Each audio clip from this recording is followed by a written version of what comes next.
नमस्कार दोस्तों, आपका स्वागत है अपने YouTube channel crazy study GK पे। दोस्तों, आज की क्लास में आपको एसएससी सीजीएल का एग्ज़ाम चल रहा है जो 17 सितंबर को थर्ड शिफ्ट समाप्त हो चुकी है। इस थर्ड शिफ्ट की कुछ संभावित क्वेश्चन हैं दोस्तों, जो आज इस क्लास में आपको देखने को मिलेंगे।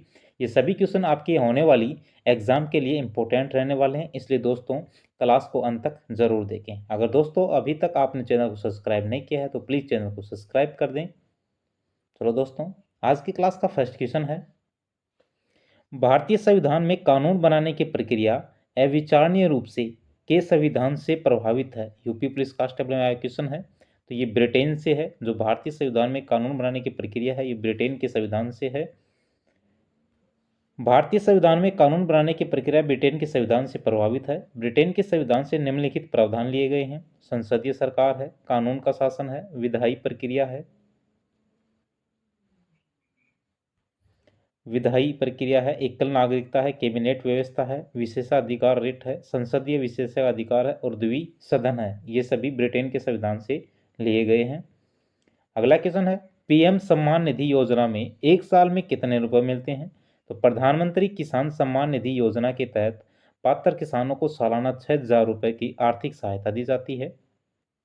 लघु और सीमांत किसान की आय बढ़ाने के उद्देश्य से सरकार ने वर्ष 2019 में एक नई केंद्रीय क्षेत्र योजना प्रधानमंत्री किसान सम्मान निधि पीएम किसान शुरू की है। इस पहल की घोषणा 24 फरवरी 2019 को भारत के 2019 के अंतरिम केंद्रीय बजट के दौरान पीयूष गोयल ने की थी।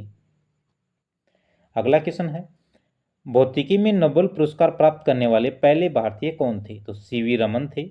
सीवी रमन को 1930 में भौतिकी में नोबेल पुरस्कार से सम्मानित किया गया था। वह एक भारतीय भौतिकी वैज्ञानिक थे जो प्रकाश प्रकीर्णन के क्षेत्र में अपने काम के लिए जाने जाते थे, इसीलिए उनको भौतिक नोबेल पुरस्कार से सम्मानित किया गया था। अगला क्वेश्चन है, the test of my life निम्नलिखित में से किस व्यक्ति की आत्मकथा है? तो युवराज सिंह की आत्मकथा है। The test of my life एक मर्मस्पर्शी मार्मिक या व्यक्तिगत कहानी है कि कैसे युवराज कैंसर से बचे और सबसे कठिन परिस्थितियों का सामना किया था, उससे संबंधित ये बुक है। अगला क्वेश्चन है, एक विशिष्ट ध्रुपद शैली किस घराने से संबंधित है? इंपॉर्टेंट क्वेश्चन है, ये बार बार एग्जाम में पूछा जा चुका है। तो विष्णुपुर घराने से संबंधित है। विष्णुपुर घराने से एक विशिष्ट ध्रुपद शैली जुड़ी हुई है।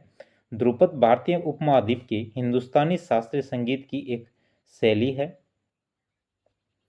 यह हिंदुस्तानी शास्त्रीय संगीत पुष्टि मार्ग संप्रदाय की हवेली संगीत से जुड़ी प्रमुख गायन शैलियों की सबसे पुरानी ज्ञात शैली है। दक्षिण भारतीय कर्नाटक परंपरा से भी संबंधित है। अगला क्वेश्चन है, किस राज्य ने 2023 में लाडली बहना योजना के तहत महिलाओं को 1,000 रुपये प्रति माह देने की घोषणा की है? तो मध्य प्रदेश ने की है। मध्य प्रदेश के मुख्यमंत्री ने लाडली बहना योजना के तहत गरीब महिलाओं को जाति या वर्ग की परवाह किए बिना आर्थिक रूप से सशक्त होने के लिए 1,000 रुपये प्रति माह दिए जाएंगे।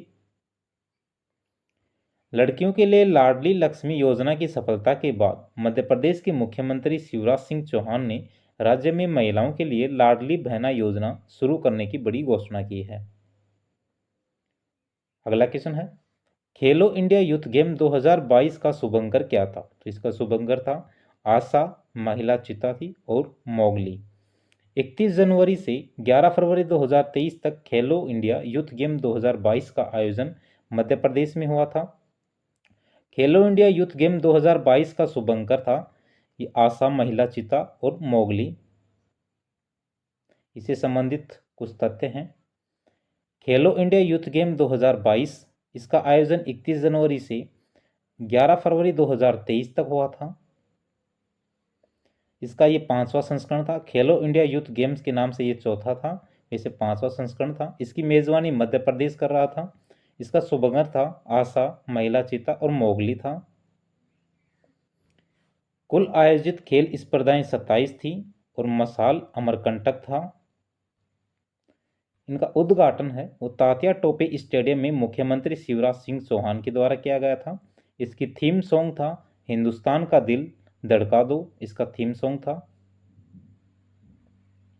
मध्य प्रदेश के जो 8 शहर हैं जो मेज़बानी कर रहे थे वो इंदौर है, भोपाल है, बालाघाट है, मंडला है, जबलपुर है, महेश्वर, उज्जैन, ग्वालियर, ये सभी 8 शहर हैं जो इसकी मेज़बानी कर रहे थे।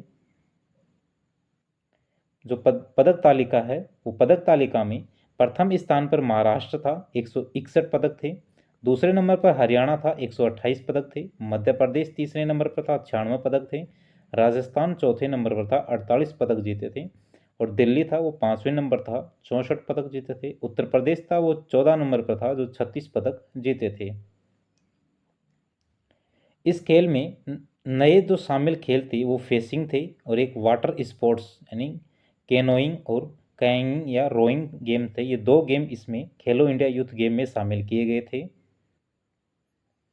अगला क्वेश्चन है, दिल्ली का वह सुल्तान जिसने राजधानी को दिल्ली से दौलताबाद देवगिरी स्थानांतरित किया था, वह था मोहम्मद बिन तुगलक था। मोहम्मद बिन तुगलक को विचारों का आदमी के रूप में जाना जाता है और इसे मध्यकालीन भारत की सबसे 48 सुल्तानों में से भी कहा जाता है।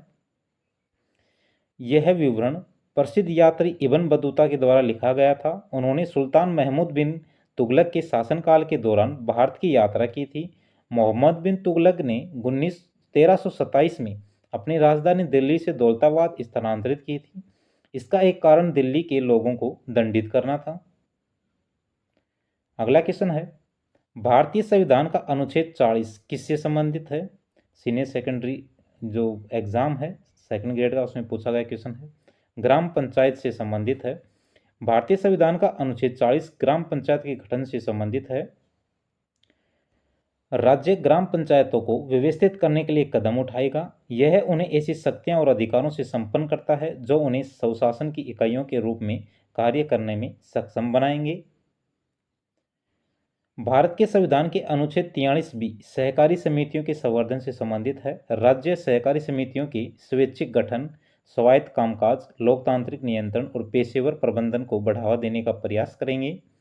भारत के संविधान का अनुच्छेद 39A समाज के गरीब कमजोर वर्गों को मुफ्त कानूनी सहायता प्रदान करता है, सभी के लिए न्याय सुनिश्चित करता है। अनुच्छेद 48A में कहा गया है कि राज्य पर्यावरण की रक्षा और सुधार और देश के वनों और वन्य जीवों की रक्षा करने का प्रयास करेगा। अगला क्वेश्चन है, किसी राज्य के महाधिवक्ता की नियुक्ति भारत के संविधान के किस अनुच्छेद के तहत की जाती है? तो अनुच्छेद 165 के तहत की जाती है। एडवोकेट जनरल भारत में एक संवैधानिक पद है जिसे भारत के संविधान के द्वारा अनुच्छेद 165 के तहत बनाया गया है। महाधिवक्ता की नियुक्ति राज्य के राज्यपाल के द्वारा की जाती है। वह राज्यपाल की मर्जी तक पद पर रहता है। महाधिवक्ता राज्य का सर्वोच्च कानून अधिकारी होता है। राज्य सरकार को कानूनी सलाह देने के लिए जिम्मेदार होता है। महाधिवक्ता है वो राज्य के भीतर किसी भी अदालत में उपस्थित हो सकता है। राज्य विधानमंडल की कार्रवाई में भाग ले सकता है लेकिन वोट देने का अधिकार नहीं है इन्हें। जो महाधिवक्ता है और महान्यायवादी है, इन दोनों के कार्य क्षेत्र और जो जिम्मेदारियां हैं उनमें अंतर होता है। महाधिवक्ता है जो एडवोकेट जनरल है, इनका पद है ये राज्य का सर्वोच्च कानूनी अधिकारी होता है। इसकी नियुक्ति राज्यपाल के द्वारा की जाती है। इनका कार्य होता है राज्य सरकार को कानूनी मामलों में सलाह देना और उच्च न्यायालय में राज्य का प्रतिनिधित्व करना है। संवैधानिक जो प्रावधान है इनका अनुच्छेद 165 के तहत इनका 65 के तहत है जो संवैधानिक प्रावधान है। महान्यायवादी है जो अटॉर्नी जनरल है, इसका पद है भारत का सर्वोच्च कानून अधिकारी होते हैं ये। इनकी नियुक्ति राष्ट्रपति के द्वारा की जाती है। जो कार्य है वो केंद्र सरकार को कानूनी मामलों में सलाह देना, सर्वोच्च न्यायालय की केंद्र का प्रतिनिधित्व करना है। और संवैधानिक जो प्रावधान है इसका भारतीय संविधान के अनुच्छेद 76 के तहत है। तो दोस्तों आज की क्लास में आपको जितने भी संभावित क्वेश्चन थे 17 सितंबर थर्ड सेट में वो सभी आपको करवा दिए गए हैं। दोस्तों ये क्लास आपको कैसी लगी? क्लास को लाइक करना, अपने दोस्तों में शेयर करना। अगर आप चैनल पर नए हो तो प्लीज़ चैनल को सब्सक्राइब करना।